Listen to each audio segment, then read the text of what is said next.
Let me ask you one hard question, not a simple question. And the question is with respect to a proverb regarding one country. And you have to guess, I am talking about which country.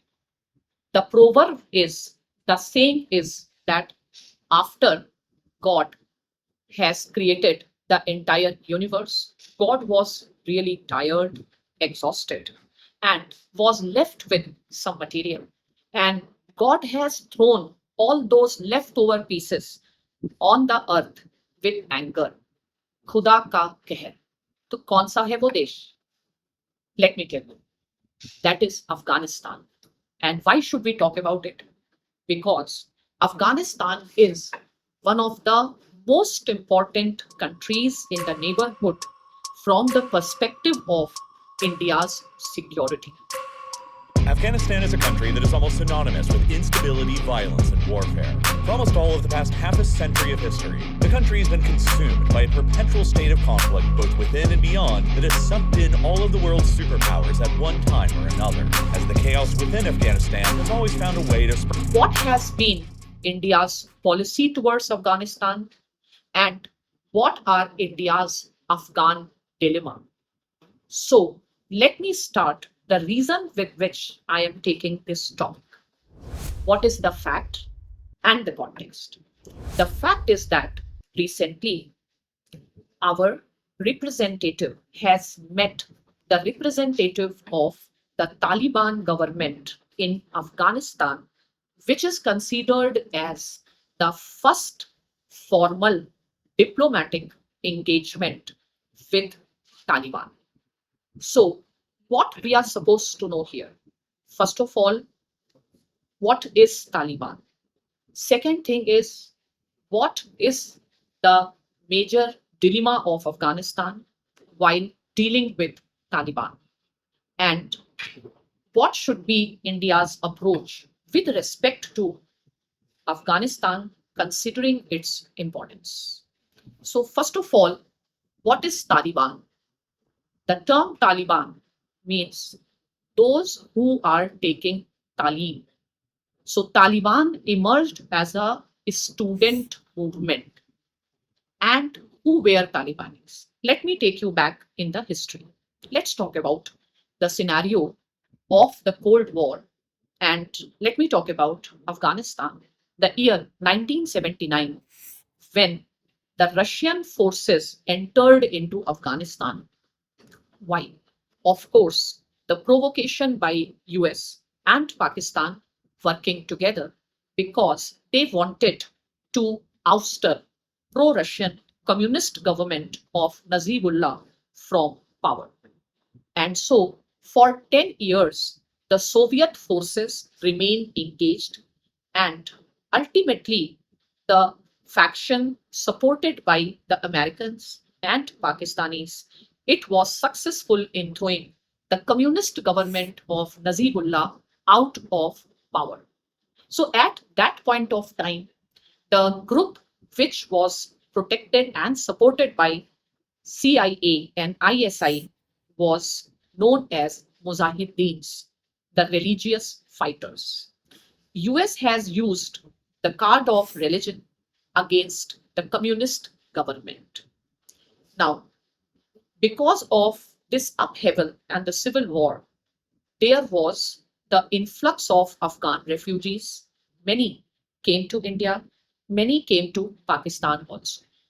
And in the border regions of Pakistan, known as federally administered tribal areas, Pakistan has established the madrasas, and these madrasas were financed by the Saudi government, which was projecting itself as the protector of the original tenets of Islam, known as Salafism or Wahhabism, and was actually trying to develop a force to counter the increasing power of Iran.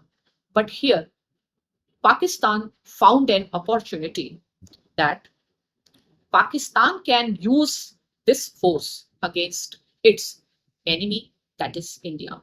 So after Mujahideens came to power, you will find a trend in Pakistan-Afghanistan relation that a particular faction comes to power in Afghanistan with the support of Pakistan, but they end up fighting against each other because there is a huge trust deficit between Pakistan and Afghanistan with respect to the Durand line. At the same time, if I go with Kautilya's Mandal theory, which says that your immediate neighbor is your enemy and neighbor's neighbor is your natural friend. So no government in Afghanistan can overlook India for long. At the same time, it is not advisable for India not to have the contacts with the government in Afghanistan. So after Mujahideen came to power, they were really felt very suffocated with so-called strategic depth of Pakistan, and they looked towards India because, of course, Pakistan is important for Afghanistan, but in a very limited sense.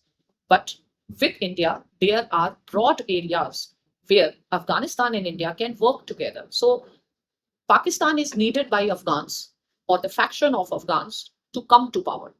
But after coming to power, you have to rule the country. And there ends the importance of Pakistan and begins the importance of India. So, anyway, the Mujahideen government also developed good relations with India. So, Pakistan had to develop another force. And this force was Taliban. And the Taliban were the students who were taught in the madrasas. And again, I am telling you, in a type of an orthodox Islam, because the idea was to create a stronger force which can have greater sense of enmity towards India. Now, the most important leader of Taliban was Mullah Omar, and the first phase of Taliban rule was from 1996 till 2001. And because Taliban is seen as a non-state actor, there were only three countries which recognized Taliban 1.0, and that is Pakistan, UAE, and Saudi Arabia. And with the rest of the world, India also did not recognize the Taliban government, and we had paid the price in the form of 1999 tragedy of IC 814. So after this experience, we have come to this conclusion that whosoever rules Kabul, India has to have the contacts with them because we don't want to repeat the embarrassing situation which have developed. Now, when you talk about Taliban, what is the reason for the dilemma? The reason for the dilemma is that India's stated position is that we do not believe in the difference between a good terrorist and a bad terrorist. And our approach has been no talks with terror. And when we maintain this position with respect to Pakistan, and if Taliban is recognized as a non state actor through the formally constituted government, it brings a big policy dilemma for India. That, first of all, it is vital for India to have the links with the governments of Afghanistan, but at the same time, it is a big problem because our position on the issue of terrorism is which creates a big challenge for engagement with Taliban. So, again, let me talk about Taliban 2.0. That is, Taliban throwing the elected government of Ashraf Ghani out of power and once again coming back to power in the August 2021. And because Taliban came to power with the support of Pakistan, it was very natural that Indians had to leave Kabul immediately. We have huge stakes there. We had a lot of consulates there. We have invested more than 3 billion US dollars in Afghanistan, and Afghanistan is very important for India's interest in Central Asia and for India to deal with Pakistan in the situation of the war, considering Afghanistan can open the second front. So, what is now? What is the situation? The situation is so far since 2021, there is no official recognition of the government of Taliban by international community because international community has put forward certain conditions, certain red lines, but Taliban has not adhered to those red lines. Let me talk about the Taliban directives or the orders with respect to the women. Anyway, what has been India's precondition to deal with Taliban or to talk with Taliban? India's first and foremost condition is that Afghanistan should not be allowed to conduct anti India activities, or it should not be a safe haven for the terrorists. And we can say that so far, Taliban has adhered to what India has expected. Now, the question is why Taliban is listening to India. The answer is the old story that Taliban needs Pakistan only to come to power. But after that, what? They need to govern the country. For that, they need investments, they need funds, and many other things. And there is a historical problem between Pakistan and Afghanistan, and that is the Durand Line. There is a possibility that the people, especially the Pashtuns living on both sides of the waters, they want to create the greater Pashtunistan, and that creates a security dilemma for Pakistan. Anyway, for India, we cannot stay out for long. And though our official policy continues to be no talks with terror, but gradually we are moving towards a pragmatic approach. Let me refer Morgan Q, who said that the universal principles of morality, they cannot be applied in the absolute sense in context of the actual world of politics. So if you say India is shifting away from the position, the answer is both yes or no, because India's position is no talks with terror.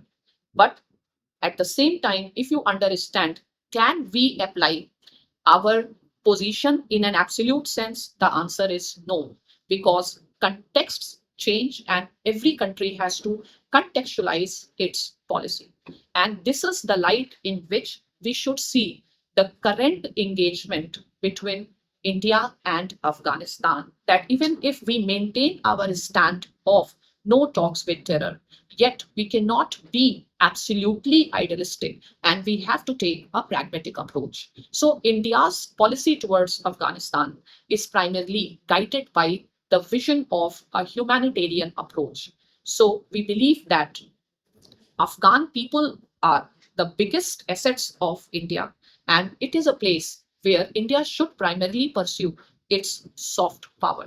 And it will not be wise that India stay out. Certain facts. So far, only China and UAE has officially recognized Taliban, and they have started diplomatic engagements with Taliban 2.0. Technically speaking, even Pakistan has not done so. And Taliban need to end its isolation to address their humanitarian and other requirements.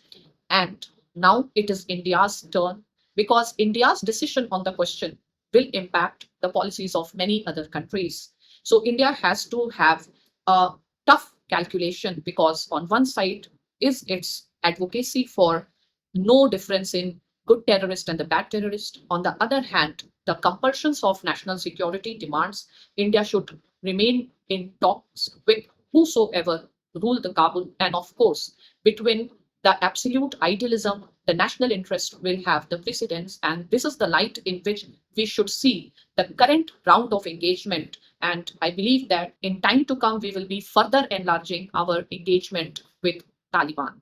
So, what are the important events that you should keep in mind with respect to India's engagement with Taliban 2.0?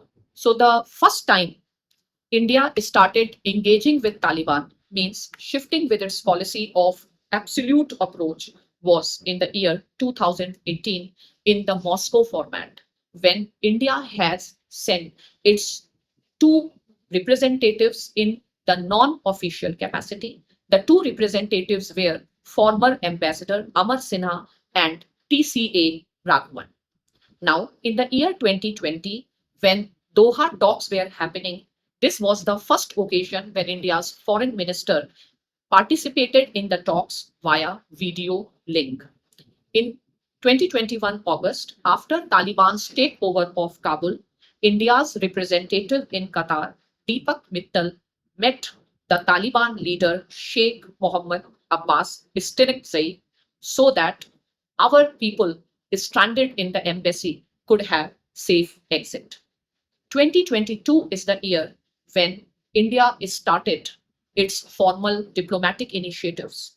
Under Mr. J.P. Singh, the Secretary, Pakistan, Afghanistan, and Iran, India has sent a technical team to see the humanitarian aid and its administration.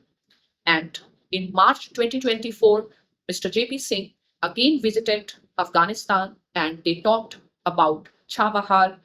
They discussed on India's assistance for Afghanistan, and Mr. J.P. Singh also met Afghanistan's Foreign Minister Amir Khan Muttaqi. And the most recent, on 8 November 2024, Mr. J.P. Singh, the Joint Secretary, Pakistan, Afghanistan, and Iran Division, has met Afghanistan's Defense Minister Mullah Yaqub as well as Foreign Minister Muttaqi. It means that India's policy towards Taliban is changing. Let us talk about two levels. India's policy towards Afghanistan never changed. What has been our policy? Humanitarian approach and focus on the people of Afghanistan. So, what is changing is India's policy towards Taliban. Why it is changing? Because that is the raison d'etat. Do you know what is raison d'etat? Who has given the concept? Let us know in the comment box.